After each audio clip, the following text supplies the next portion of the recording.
Comment avez-vous occupé vos dernières vacances d'été? Germaine, elle, a remporté, à 75 ans, la course de jet ski organisée par son village de vacances.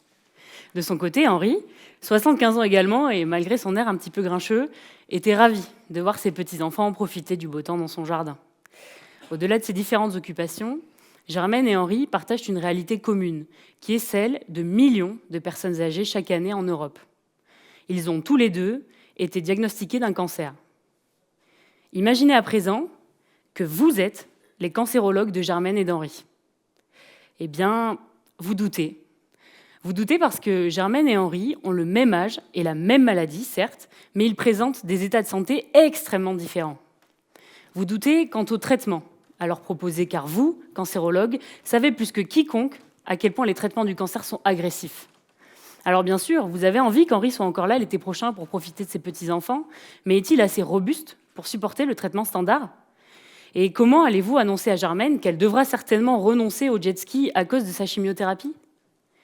Ces questions tournent autour du concept de la fragilité des personnes âgées et de son interaction avec les traitements du cancer.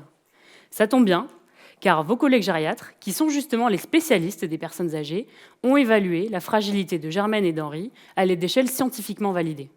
Ces échelles mesurent de nombreux paramètres, comme la mobilité, la nutrition, l'autonomie, l'incontinence, les troubles cognitifs ou encore l'entourage social. Mais vous, cancérologue, n'êtes pas spécialiste de l'évaluation gériatrique et avez du mal à naviguer entre ces données complexes. Alors, votre doute s'accentue, et il ne vous reste que 78 secondes pour prendre une décision ? Rassurez-vous, c'est ici que j'interviens. L'objectif de ma thèse est justement de développer des algorithmes pour quantifier automatiquement la fragilité des personnes âgées au moment de leur diagnostic de cancer et ainsi mieux orienter les traitements. Pour cela, je travaille sur les dossiers médicaux informatisés des patients. Face à la montagne de données dont je dispose, mon travail consiste à extraire les observations cliniques, les résultats d'analyse biologique, les examens médicaux complémentaires ou encore à aller chercher, dans les kilomètres de comptes rendus rédigés par les médecins, ces fameuses échelles de l'évaluation gériatrique. J'agrège ensuite toutes ces données pour vous fournir à vous, cancérologues, une liste claire et concise des points forts et des points faibles de la santé de Germaine et d'Henri. Enfin, j'étudie leur parcours de soins à l'hôpital pour évaluer les liens entre fragilité, efficacité des traitements et survie des patients.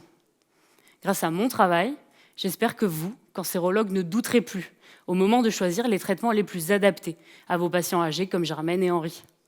Et j'espère surtout que nous pourrons leur offrir, ensemble, la chance de profiter encore de nombreux étés, que ce soit en famille ou à jet ski.